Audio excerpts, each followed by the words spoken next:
Okay, so very good afternoon, everybody. And we are in this session going to talk about the only story as the memory novel, or how the very idea of memory is dealt by Julian Barnes that we want to see. But apart from looking at this text, that how it deals with memory, we also want to locate this novel into the discussion on memory. And so we will refer to one, memory and morality, which was explored in the Hollywood film Memento. So what is that idea? We will see that. We have one post-colonial critic, Deepest Chakrabarti, who talked about trauma is memory. So we'll refer to that. In another novel by Julian Barnes, he talks about imperfections of memory. So his reference to the sense of an ending, and how he also talked about memory and the imperfections of memory. In that we will refer. And then here in this, how the concept of how memory prioritizes when we tell story or retell stories, that we will see. And it is here that illustrations from this work will be necessary. So along with other examples, we will quickly have a look at these examples also from the narrative here. Well, let us see these things here.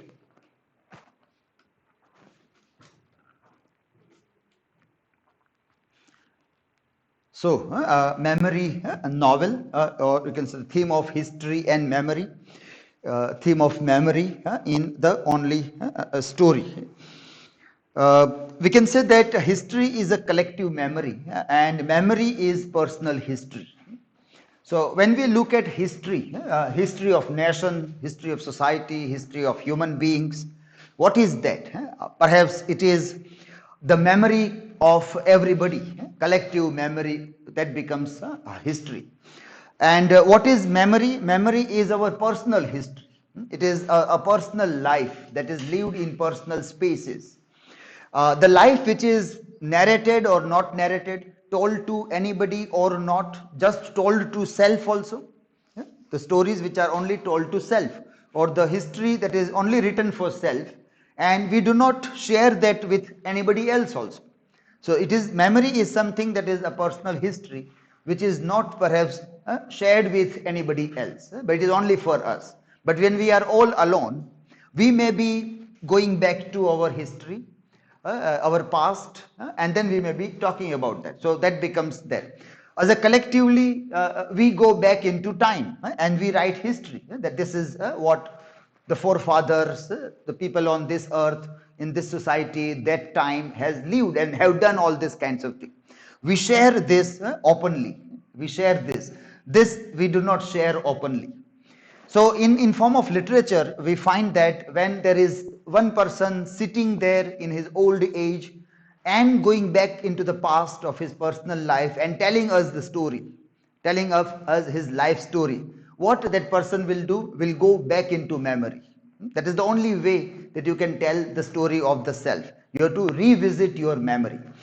So what is memory? How do we look at memory? When anybody is revisiting the memory and trying to get historical facts and figures, some kind of historical evidences from his life and telling us the life story, is it reliable or not? Can we say that, well, this is a true story, because histories are normally considered as true stories? So if somebody individually is telling us a story, can we say that this is the true story of somebody? Well, in postmodernist time, the very idea of history or memory has become very complex. So now we don't even rely on the history. We would obviously ask the question that who is the historian of the history? Yeah? Who is the historian of the history? And then we will say that, well, if this is the historian, he might have written the history in this way. If that is the historian, he might have written in that way. So we don't rely blindly on the histories also, but we question that who is the history. It means that we doubt the history also. Now, if there is a connection between history and memory, it means that we also do not rely on memory. We also doubt memory. It may be our own personal memory, very near and dear to us, There won't be anybody to counter argue and tell that, well, this is a wrong memory. At a very old age, as it happens in Paul Roberts' life, there are no people left. People have died, the important characters, they have passed away, and the other people have dispersed far off. So if you are sitting down and telling a story to somebody, nobody is going to counter argue. As in that narration that we were looking yesterday, film Sodagar, Subhash Ghai's film Sodagar, where Mandar is telling a story in a cave to little kids. But there is nobody there to tell that Mandar is telling a correct story or not. Is he not manipulating the story or not? The characters are not there to tell that also. So that way, when we revisit our memory, how? Now, traditionally, I would say that why should I lie with myself? Traditionally, I would say that why should anybody lie with oneself? Postmodernists say that, well, we keep on lying with ourselves. In the previous discussion about theme of love and passion and suffering, we have seen the very conflict about lies, that alcoholics are liars or not, lovers are liars or not. So what is this point? That do we lie or not? Well, the point comes is that we all are liars. At one or the another point, we do lie by different reasons. We may have our own excuses to lie. But it is not that we do not lie. We do tell lies. We do rely on our lies also. And very importantly, the way we record the facts of life, the events of life in our memory, it may also be colored with lies. It may also be colored with lies. Now, then, whenever I went back to my memory and told that story to myself, that this is what happened in my life, if it was recorded in a wrong way, right from the beginning, with a kind of a lie, which because of subsequent retelling has become a truth for me, then later on when I will visit, I will think that this is the truth. This is the history. This is the fact. But maybe it is not so. Maybe it is not so. And that is what Julian Barnes wants to prove, that we have to be very careful with our memories also. We are great liars. And when we tell stories about our own selves to our own selves only, not to other people. So when we also do self-talk, at that time also we do lie. And so whatever we store, when our self-talks are all our writing of our histories, maybe we are lying with ourselves. We are recording what happened, that is facts or events, maybe in a wrong manner altogether. We don't know that might happen or not. So that is how Julian Barnes explores the very idea of memory. So we'll go back to the sense of an ending, how it happens there also. And again, he is repeating the very idea of sense of an ending in this novel. That is the only story also. But before we reach there, let us try to see this concept of Memento, the film, which tells something about this memory and morality. When we think of truth or lies, obviously it is a question of morality. This lies and truth is a question of morality. It's a question of ethics by and large. So let us see what this film wanted to say. Memento obviously is a kind of a film which seems to be very unrealistic, because it deals with an idea that somebody has a problem with memory. He is suffering from a kind of a mental disease where he is forgetting everything within 15 minutes or 30 minutes. Very short-term memory he has got. That is the story. But he got an injury in the head, and so he came into that mental condition, or a kind of a condition where his memory is not very strong. We have seen that in a popular Hindi remake, Gajani film also, that how that happens. So the character, as a part of a gimmick, cinematic gimmicks, which obviously Julian Barnes is making fun of in this novel also, and tells that if it is a cinema, then all these kinds of things might happen. But that is not happening in reality. In his life story, when he's going to meet Suzanne last time, nothing of those cinematic gimmicks are happening. So what are those cinematic gimmicks? You want to memorize those things, so you write on your body, because your body will be with you. Anything that you have written anywhere, you will forget. So if you have written somewhere, then you will not remember where you have written. So forget about the diary writing things, not taking notes on those things, you will never remember. If you post it on Instagram, social media, you will not remember your password, you will not remember your profile, so you have all those problems. So ultimately what you do, you write it on your body. So early in the morning when you brush, you remember that you have to take revenge. Somebody has molested your wife, somebody has raped your beloved, and your main objective is to take revenge. So every day you remember, and then you go in search of the person, but then you quickly keep on forgetting. So you use that gimmick to do the thing. But apart from all these things, Memento film, not the Hindi version or the Tamil version of the same film, which dealt with this philosophical idea. Memento also had this ethical message at its core. If our memory is taken away from us, so also is our moral responsibilities of our actions. Our moral responsibilities of our actions. So Julian Barnes, in both the novels, The Sense of an Ending as well as in this novel, also deals with this idea of this idea of moral responsibility. Well, he will not go into morality, but he will just say responsibility. That ultimately who is responsible for this? That question is pertinent. Who will have to bear the responsibility of the tragedies that happen in our lives, the damages that happen in our lives? For that, who will ultimately take responsibility? Everybody will tell that it is because of the other, it is because of this and that, but it is not because of me. So he will obviously wants to take us there deep into the memory, and wants to tell that, well, somewhere your handwritings are written in all those tragedies. You are responsible somewhere for everything that happened, not only to you but to other people also. That is where Julian Barnes wants to take, and so he explores memory and that way, because once we restore the memory in a different way, once we tend to forget the things and memorize in a different way, we will not have that sense of responsibility about what we have done. And so we will keep on repeating. So we will keep on repeating the same thing. The protagonist in the film was being manipulated by conspirators who wanted to use him as the perfect instrument of murder.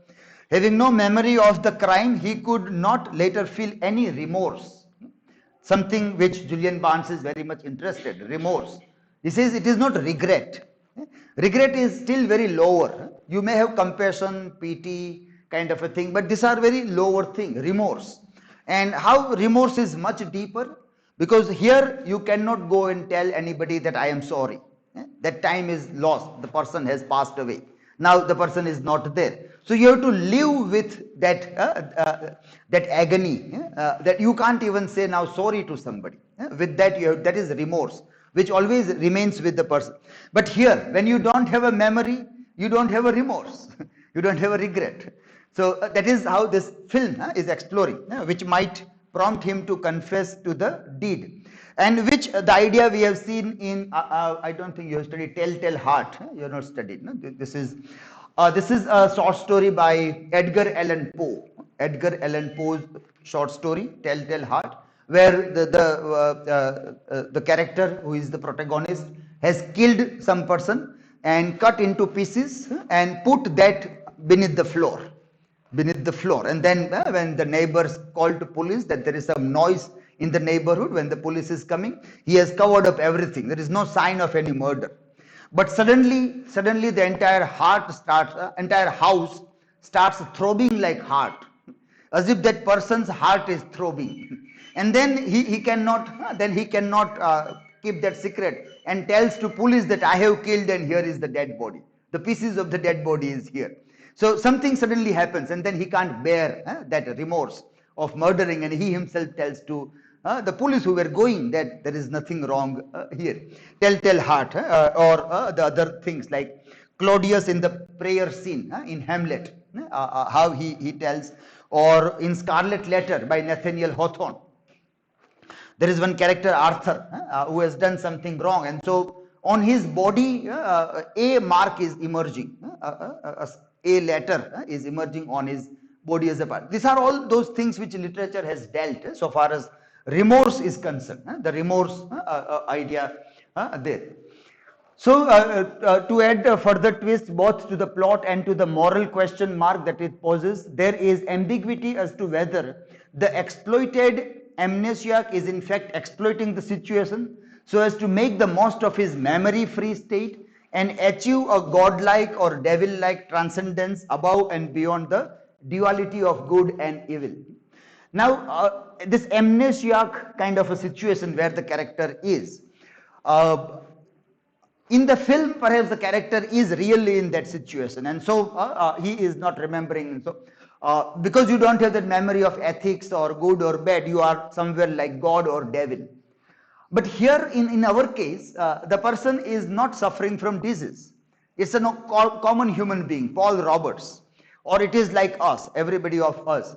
But the problem is that we do control our memory in different ways. We do record things in a different way. We never record the things the way it really happens. And there itself is a problem. It is not a disease and so there is a problem. It is something that we do with our own memory. And so if everything right from the beginning is recorded in a wrong manner, then the entire record keeping itself was wrong. Then whatever way the records are kept, it is wrong. So we are going to reread it again and again in a similar way. Once the story is told in a wrong manner and you believe this is the true story, and then that story remains forever with us as truth, and the more we revisit, the more truer it becomes. But it was right from the beginning a wrong story. So how will we solve that issue of going back into memory and work out on that also? So in our sense, is our sense of moral rooted in memory? And if we erase memory, do we erase morality along with that? In our case, it is not erasing memory. It is record keeping in a different way. So there is a connection between history and memory. In history, there is record keeping. You go for evidences, you study the evidences, and whatever you get, you try to put it as a part of a history. And then we do interpretations in variety of ways. But there are problems in history also, that the way we collect the information, the way we go for evidences, the way we interpret the things, there are many problems in history. Those are very problems that comes in memory also. So this is the disturbing question that Memento raises, which obviously other films were not able to raise there. So that is one point. Memory and morality. Memory and morality, the concern of morality that is again at the central of revisiting memory there. Second concern which we want to see is that trauma is memory. Deepest Chakrabarti in Memories of Displacement, the Poetry of Prejudice of Dwelling, he refers to this not in context of looking at a memory narrative or ethical concern or like Memento or Julian Barnes is looking. His concern is not that. His concern is more about post-colonial concern or subaltern studies kind of a concern where how these things happen there. But what is important here, for example, partition literature, if we see, then partition literature is full of trauma. Partition literature is all about memory, that what went wrong, and as a part of a memory of what went wrong, which is a political wrong, writers are writing the stories on that. So that experience is a very traumatic experience. So in that way, trauma itself is a memory. And how that trauma, mental trauma, something that went terribly wrong is being narrated in the story, that is what is the concern. So one needs to understand the relation between memory and identity, the shared structure of a sentiment, the sense of trauma and its contradictory relation to the question of the past. One of principal arguments seem to be that the narrative structure of the memory of trauma works on a principle opposite to that of any historical narrative. So historical narrative and memory narrative, they move in an opposite way. Historical narrative will try to construct the way everything is recorded in public memory or in public space, whereas memory narrative goes into personal spaces, and from there it tries to bring out the things which are very traumatic. History will speak about the trauma of a society, trauma of a larger community, the outside trauma. Memory narrative will speak of internal trauma, inside damages which are done. And these are the damages which are very difficult to share with other people. And normally people do not speak of this kind of net. Outside damage we'll keep on talking about. There won't be a problem because there will be so many people to share, like partition with Pakistan or Bangladesh, and people will share the anxieties. There won't be a problem. But personal anxieties and traumas, if you share, people are not much interested in your tragedies. So after once or twice when you tell them, they will dislike you, that you will come and start doing Rona Dhona about as if you are the only unhappy person. And so people don't like those things. So you have to keep on telling those stories to self only, to self, or to write a diary, or to have a personal talk about those things only. So that way it moves in an opposite direction. According to him, a historical narrative leads up to the event in question, explain why it happened and why it happened when it did, and this is possible only when the event is open to explanation. What cannot be explained belongs to this marginalia of history, and that is where this memory narrative becomes important. What cannot be explained there. Paul Roberts also is suffering from that he is not able to still explain. Now, if Paul Roberts, as we have seen that he was in love with 30 years old women, that is somebody who is 48 years and he is 19 years of age. And if he will go and tell that I am damaged or something went wrong with me or this or that, then who will sympathize with Paul? They will say that it is your problem, it is your mistake. You should not do this in the first place. Why did you do this in the very first place? So he will not be able to share his anxiety with anybody as such. So his anxiety is in a marginalia of history. We don't have anything about Susan because we are not in the memory of Susan, but we can imagine what can be the life of Susan MacLeod and what kind of traumatic experience she also might have lived. It can be altogether a new novel from her angle, and the same situations that might also go. So these are those things about marginalia of history which we can connect with the memory, and whether it is the memory of subaltern identities who were once upon a time not able to speak, but then they are able to speak, and so they tell the stories, their own stories. But again, here in Julian Barnes' case, we are not interested in subaltern or those who were not able to speak once upon a time. Here we are just using this idea to see that there are those individual tragedies where in that capacity everybody is subaltern, everybody is not able to speak. Can the subaltern speak? Gayatri Spivak's famous essay which it says. So Julian Barnes takes human beings, everybody, into that situation that there are things in life where everybody may feel helpless. Everybody may feel that, well, you don't have a language to utter, you don't have a space to speak, you are completely marginalized, you are voiceless, and ultimately you just have to talk with yourself, you and your diary, if people write diaries, and then people get fed up with the diary also. You keep on crossing over, striking through the diaries and those things which are written there also. So there is another aspect. Trauma is memory. With the help of Deepest Chakrabarti, we try to use that and interpret things in this novel also. Third aspect is what Julian Barnes writes in The Sense of an Ending here. And this is very interestingly connected with our novel. Directly it gets connected with The Only Story also. So in that novel, he refers to, these are some of the lines taken from the novel. First he gives this, what is history? What is history? Though there is a long debate on history in the novel, and it obviously says that history is something written by the victors. Yes, a very common definition of history, as when somebody asks us that what is literature, we say literature is a mirror, the common thing that we would say. So we used to give you a task that now find your own metaphor. Don't only be happy with a metaphor given by somebody. What is your metaphor of literature after living with literature for 5-6 years?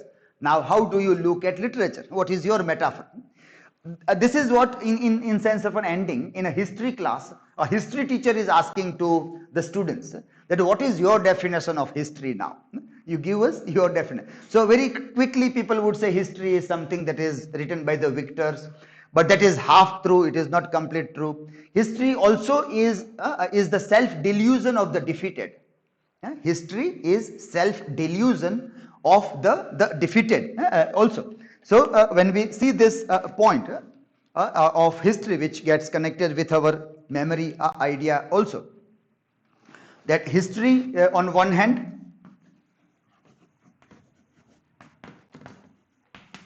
is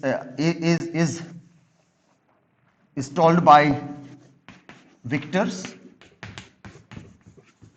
Okay? So the one who are the winners will tell, and then again history is the self-delusion of the defeated. So even this first definition is also the definition given by the defeated one. હારી ગયેલા લોકોની વ્યાખ્યા છે કે જીતેલા લોકો એની ઈચ્છા પ્રમાણે ઇતિહાસ લખશે. It also is that, but it also becomes self-delusion of the defeated also. So at the end of our story, Paul Roberts will feel defeated in life also. And whatever way he will narrate his history or his memory from his angle, it will also tell us that these are the self-delusions of the defeated one. These are the delusions in which he is living when he tries to defend that, well, it is not my fault, it is this, it is that. But then these are all self-delusions of the defeated one also. But apart from that, going from this idea about whether history is something written by the winners or something that is the self-delusion of the defeated, this is a very interesting observation which one of the characters in the novel gives with a reference to a French writer, Patrick Lagrange. And this is that history is that certainty produced at the point where the imperfections of memory meet the inadequacies of documentation. Meet the inadequacies of documentation. So it is something like that there is one trajectory of imperfections of memory, there is another trajectory of inadequacies of documentation, and where they meet, it is a history. One is imperfections of memory. So what we have memorized, there's a problem with that. Memory is not perfect.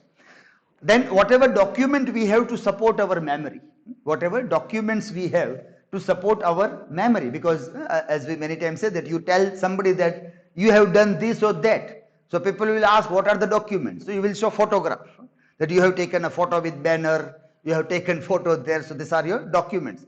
But if documents are inadequate, then how can you tell what you are telling is quite true? So you have to keep adequate documents to support your memory.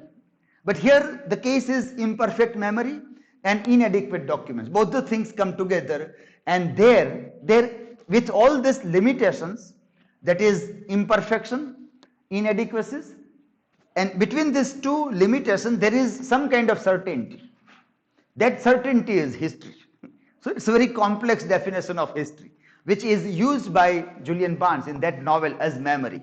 So memory is also that certainty that is produced where imperfections of memory meet the inadequacies of documentation. That is memory also. So you don't have enough documentation to prove your thing.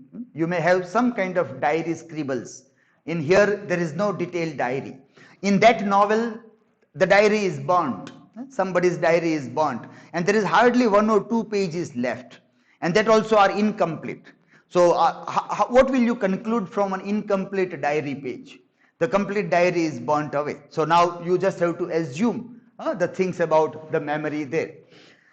And then in this it says that historians have always faced with the lack of direct evidence for things. Historians need to treat a participant's own explanation of events with certain skepticism, and even any statement made with the future is suspected by the historians, and mental states may often be inferred from actions. Now what are these points, what it tells, and how we connect with memory, these points. So in a discussion in the classroom where students are giving that this is how they think of history, and teacher is correcting them that, well, that is a limited way of looking at history, history is this or that also.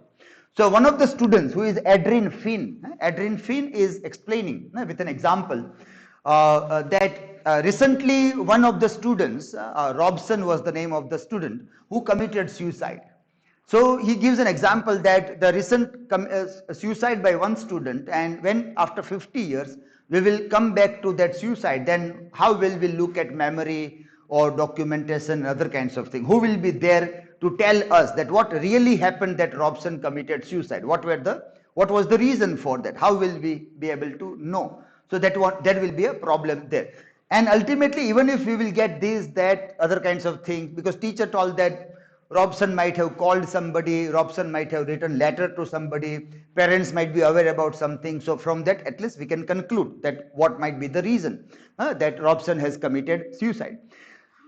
So the student argues that, but Robson will not be there to tell. But Robson won't be there. You will have this, that, but ultimately there won't be Robson to tell that whether what you understand is right or not. Is that really the reason for my committing suicide or not? He will not be there. So he says that, teacher says that even with that, even the participant, when you are writing history on somebody, even that person comes and tell that this is what I believe or I have done, you are supposed to take with doubt, with skepticism. So historians will not even take the statements of the living or dead people, even if they tell that this is what they have done or for this reason they have done. That also is doubted by historians. So even if the person coming or person's atma coming and telling that these are the reason, historians will not believe in that. What will happen is that mental states are normally inferred from the actions. So whatever action is happening, from there people read that what might be the mental state of the people involved in that. See how inference happens. Not from the person telling that I was in this mental state, so I have done this. I was in trauma, so I committed suicide. In that case, there was a case of a girlfriend becoming pregnant, and so out of fear, Robson committed suicide. So whatever may be the mental state, but ultimately historians will infer things from actions. And the example that is given is that when tyrant sends people to kill other people, you never have any evidence. You can never have any evidence which will tell that Hitler has told the people to kill the Jews. No evidence will be there. But when that killing happens and done by somebody, then you infer the mental state. That what kind of mental state Hitler might have that so many Jews are killed in Germany. So what you are doing, you are not going for an evidence that has he told people? No, it is not going to be possible. But if this is what he was thinking, this was his mind frame, this was the way he was thinking about the things in various speeches and other things, and this has happened, it means there is a connection. It means that is how historians will work when they work on these things also. So in this story, we have to revisit some of the incidents to see that what is happening. Paul tells us something, but what actually he is talking about. Why is he talking about all these things? And then what we infer about the mental state of Paul Roberts. We may conclude that Paul Roberts is very coward kind of a person. He was not brave or courageous enough to take the responsibility of Susan, who was now ailing, was not well. He might have courage to take responsibility, but he was not able to do that. But he is not telling us that he was courageous or coward or whether courage is required here or not. But he is talking about those things. So from those things we can infer the actions which he might have done from the mental states which he is talking as a part of memory here. So that is the reference here we will see. And here the final way of looking at memory, that is prioritizes memory. This comes from this novel. Paul goes on to introduce another feature of memory that will shape this story, and that is, I would guess, that memory prioritizes whatever is most useful to help keep the bearer of those memories going. So there would be a self-interest in bringing happier memories to the surface first. So that is one addition on that how memory works. However memory functions, memory always prefer to bring happier memories on the top. So it will always give us happier memory first, and it will also cover up the saddening memories or traumatic memories also. It will try to cover up that. So in the same way, he says that we will start first with the happy memory. So this story is told in that way, that first it starts with happy memory and then it moves on into unhappy things. So goes back to 19 years of age, when something happens, there is happiness there. So it starts with the happy memory and slowly and steadily we are taken into the unhappy aspect. That is how the memory prioritizes the things that it is given here. So when we look at the illustrations from the novel and we'll try to see that how these illustrations can be read here. So these are some of the examples that we want to see as some illustrations for this answer also. Okay, so first is this the story of Eric. Eric here Eric is his friend, university friend, and he is also with him when he is having affair with Susan MacLeod, and they stay together also. Now here comes an episode. There are two episodes in the last part which are discussed, last few pages, where twice Eric is remembered. Now Eric, we know, is not a very important character, but still, why is he remembering Eric at the end of the novel? Two episodes are coming there. So let us see what are those things. One, this here. Then there was the case of Eric. Then there was the case of Eric. Of all his friends, Eric had truly been, I am on page 206, so it is almost the last pages. It is 213 pages, so almost last 6-7 pages only. At the end, he is revisiting the thing. Eric had truly been a man of good intentions and therefore had always ascribed good intentions to others also. Hence the lake of rebuke after he had received a kicking at a fair. What is that kicking at the fair? We will come back to that episode also. When he received kicking at the fair. In his early 30s, working in a local planning department and with a decent little house in Perryville. Eric had become involved with a younger American woman. So he's talking about an affair that Eric had with one American woman. Ashley was the name of that woman with whom Eric had a relation, American woman.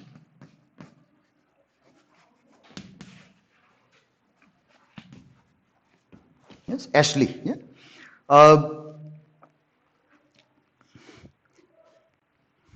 Ashley said she loved him, a love which expressed itself as wanting to be with him all the time and never wanting to meet his friends. A kind of love that always to be, but not with the friends and other people. And Ashley wouldn't sleep with him, no, not now anyway, but certainly later. Ashley had her faith, you see, and Eric, having been religious himself in his youth, could understand and appreciate that. So Ashley was religious, Eric also was religious back then, in the younger days. So there was no problem between both of them.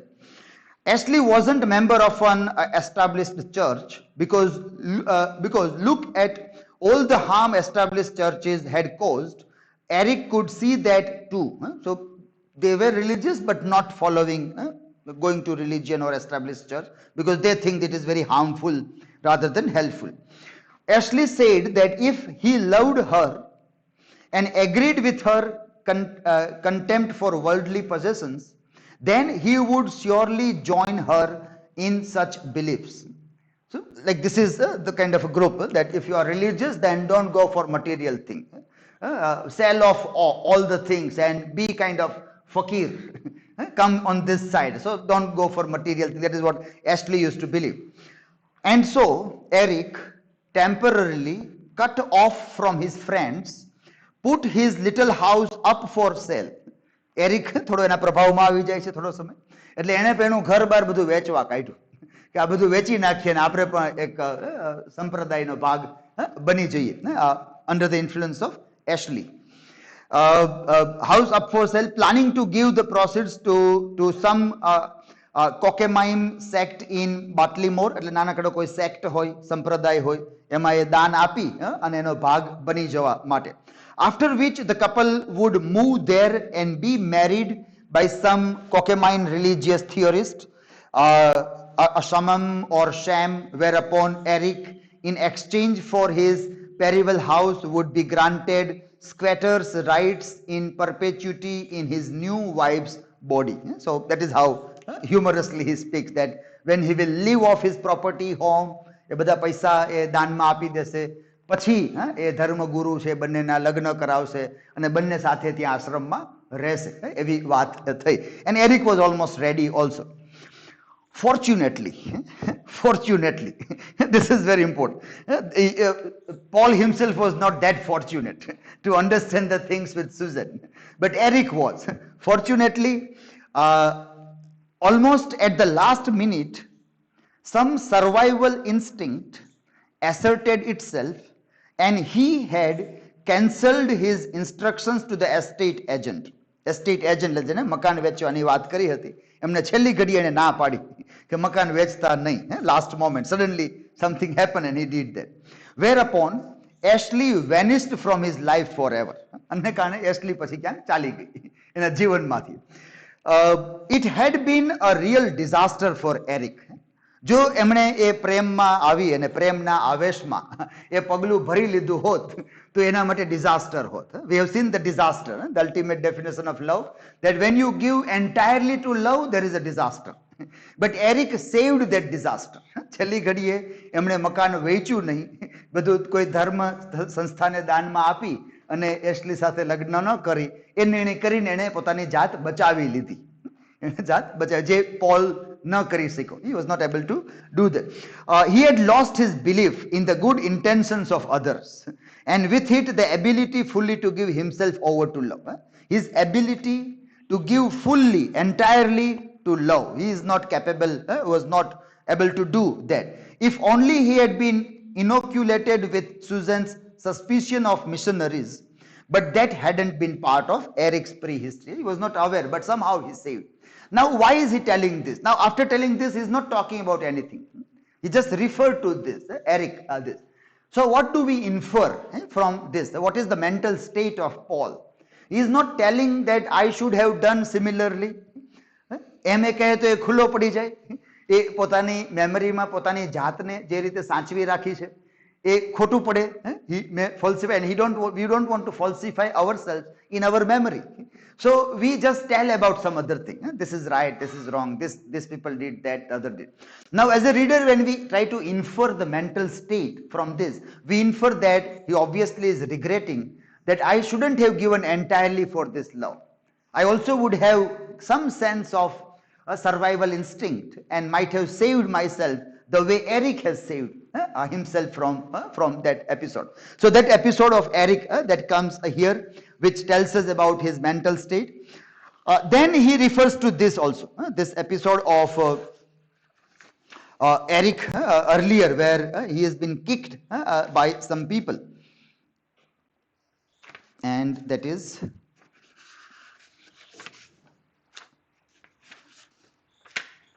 so very briefly to tell this episode, that what happened, he remembers in the last pages that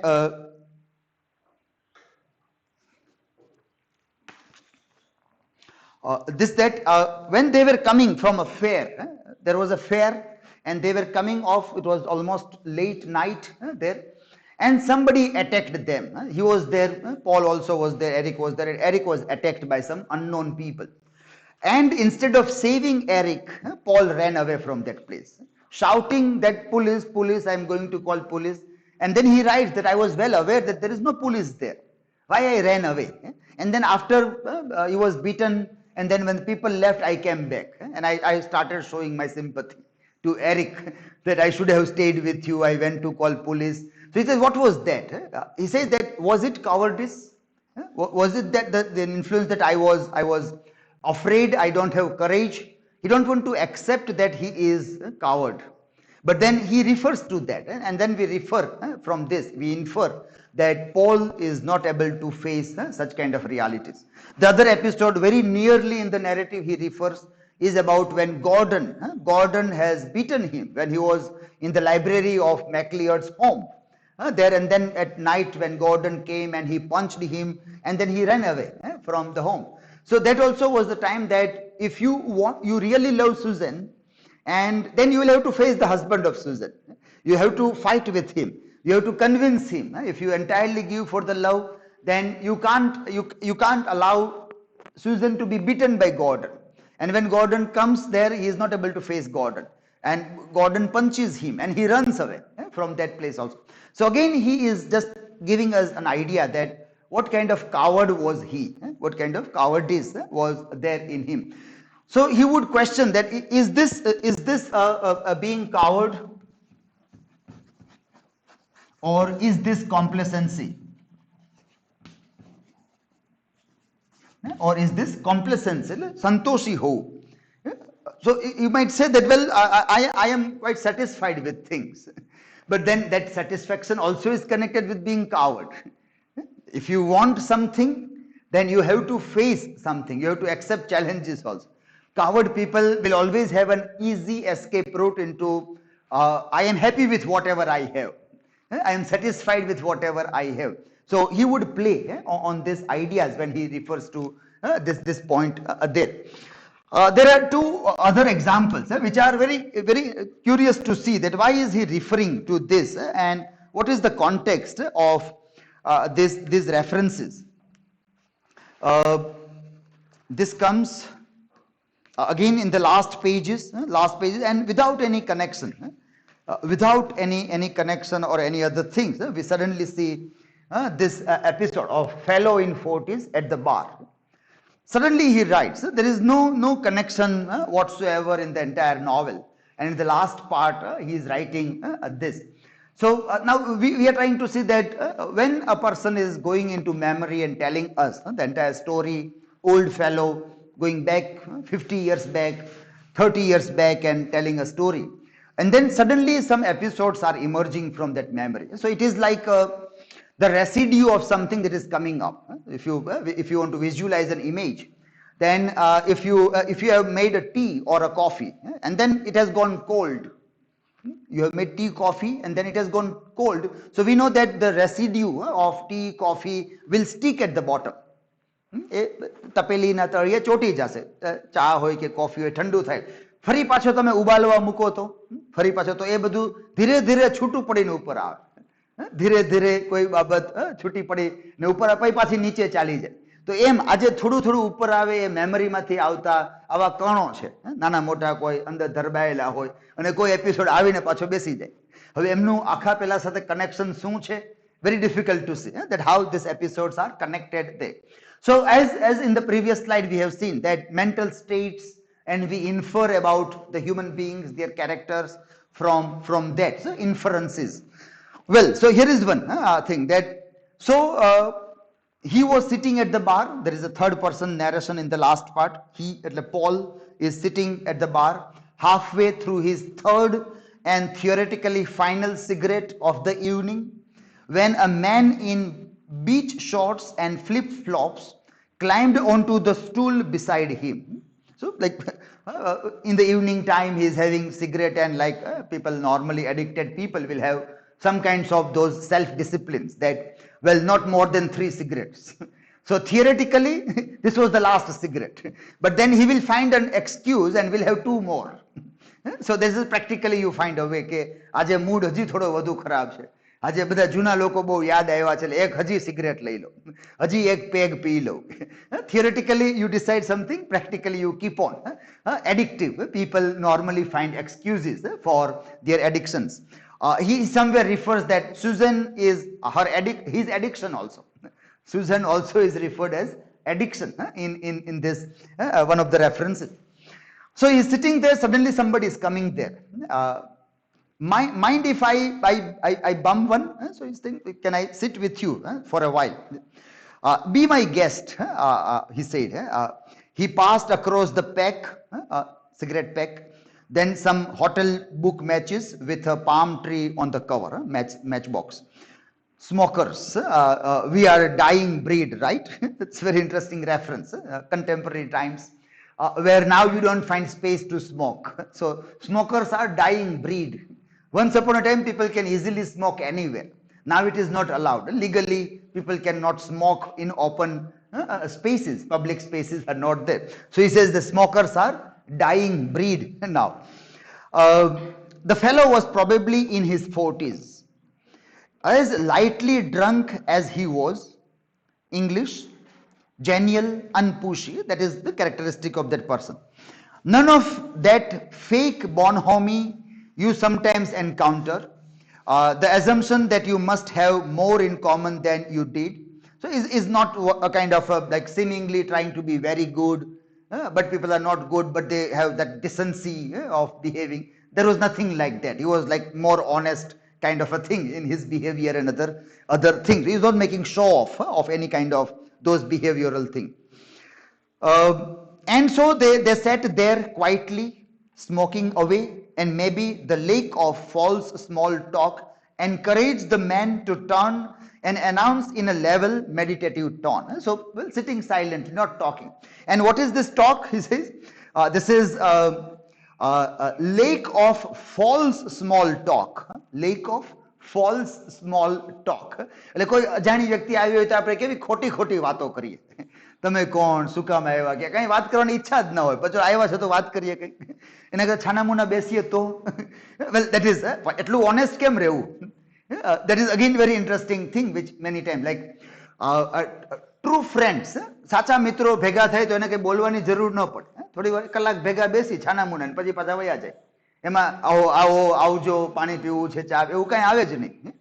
true friendship એ બધું કેમાં આવે? ખોટા દેખાડામાં આવે. કોઈ આવ્યો હોય તો પાણી આપીએ, આવકાર આપીએ, આવો આવો બેસો, આવજો આવજો જાય ત્યારે. False talks. These are all false talk. This film, Dil Chahta Hai, Dil Chahta Hai film, there are three friends are there. It's story of three friends. And there are many scenes where these three friends assemble either in somebody's home or they go to Goa.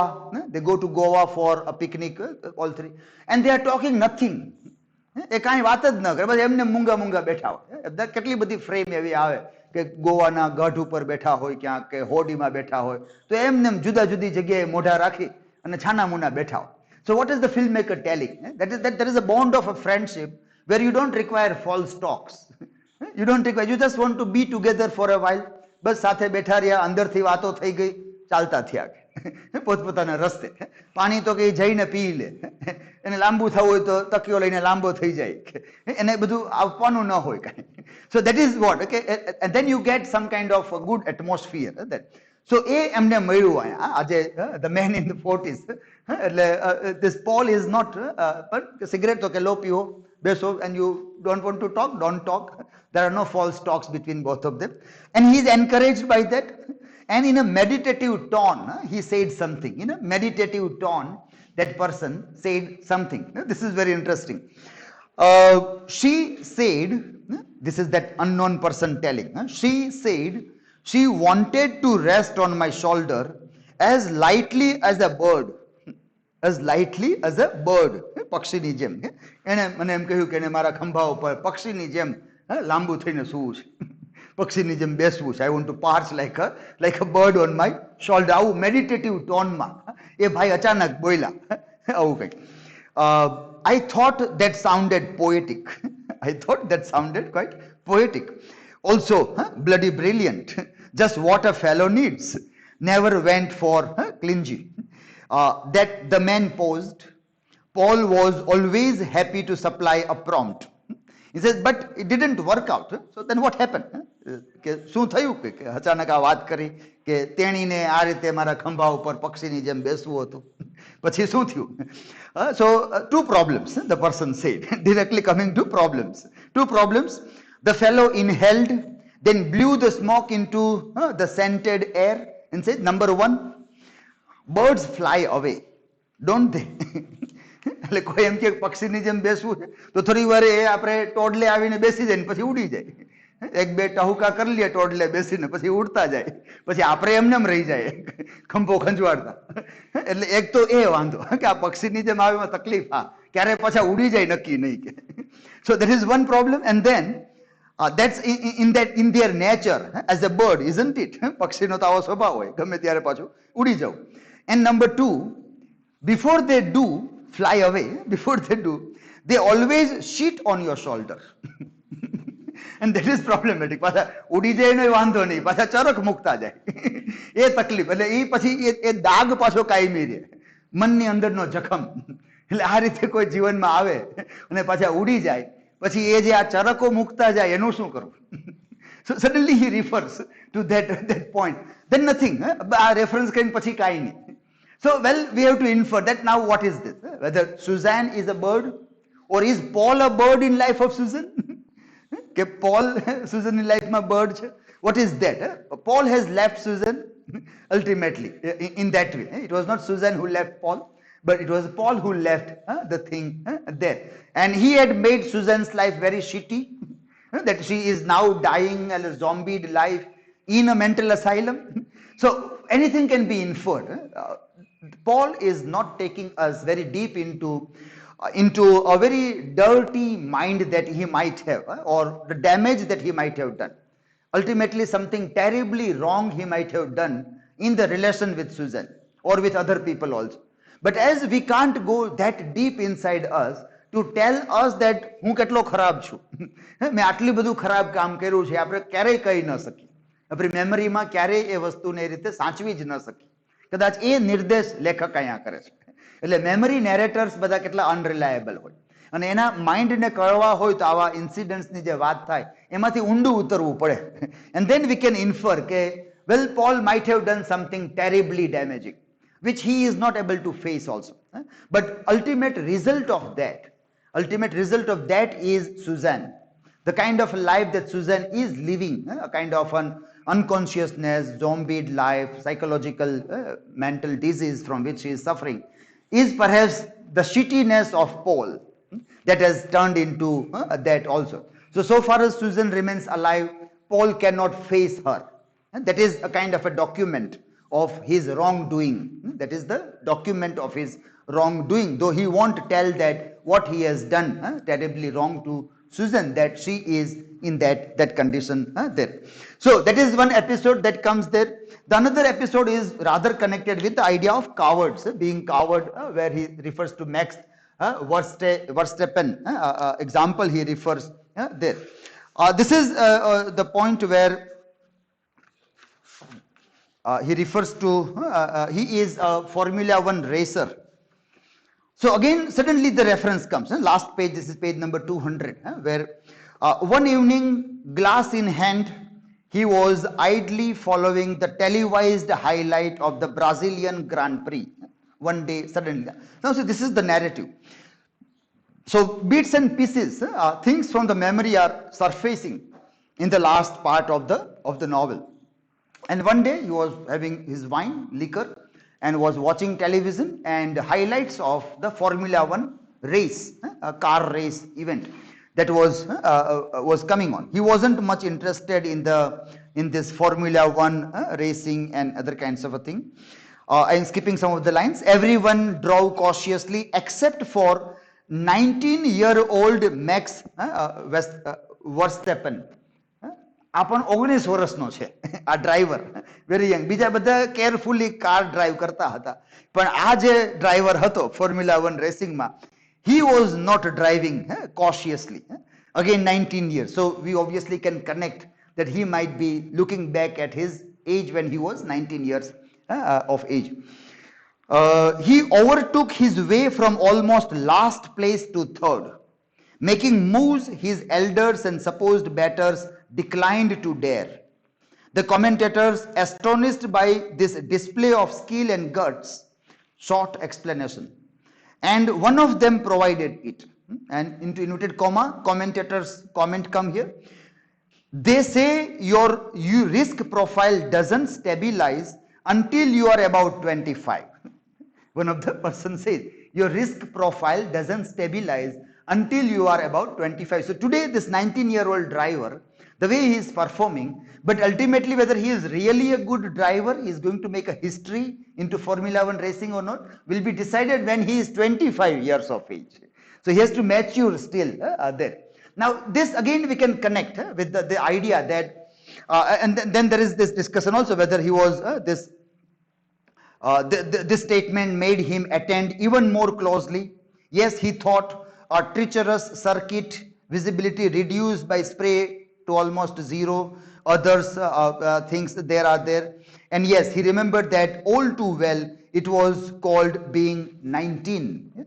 And some would crash and some wouldn't. At that age, when you are into your youthful fearlessness. So at this age, Max is in his youthful fearlessness. But that youthful fearlessness is not a real courage. Real courage will be tested when you are still older enough, 25 or beyond. And then you will, perhaps he will become a coward. Then perhaps he also will become a coward.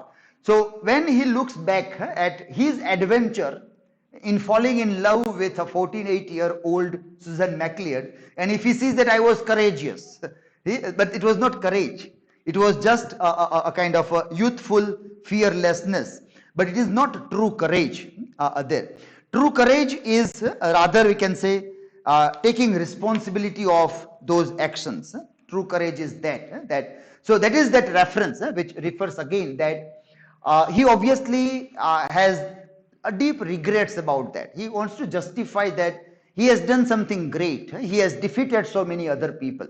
In a competition, he would say that, well, I got a kind of a beloved, I am in love, and this is very untraditional kind of a love. He would be thinking about himself as a very advanced, progressive kind of a fellow. Other people are not like that. So all those very youthful fearlessness or those kinds of ideas that are there, then he realizes that these are all wrong things as a grown-up person when he looks back at that point also. So these are those points when he goes back into memory and he refers and he finds that these are all things which tells us that the way we are told about Paul has some problem. It is not the correct portrayal of his self that he is making before us. And all these points we can keep in mind along with these illustrations to prove the point that how this memory narrative is to be understood and how all these examples are to be read also. So memory as a morality kind of a thing, how that moral thing becomes very important or things here. Then trauma obviously is there. Imperfections of memory which we have seen here, and it prioritizes good things earlier, but you go little bit deeper, you find the ugliness will also start coming when the ubal will happen, when the boiling will happen, and then all those residues which are unlikely or not good looking residues will also start floating in the upper layer of memory also. So even if you don't want to see, but then we have to see all those shreds of memory that would be coming there. Okay? So this is a memory novel, and this is how you can discuss this novel as such. If there are any questions, then you can ask anything. Anybody? Yes.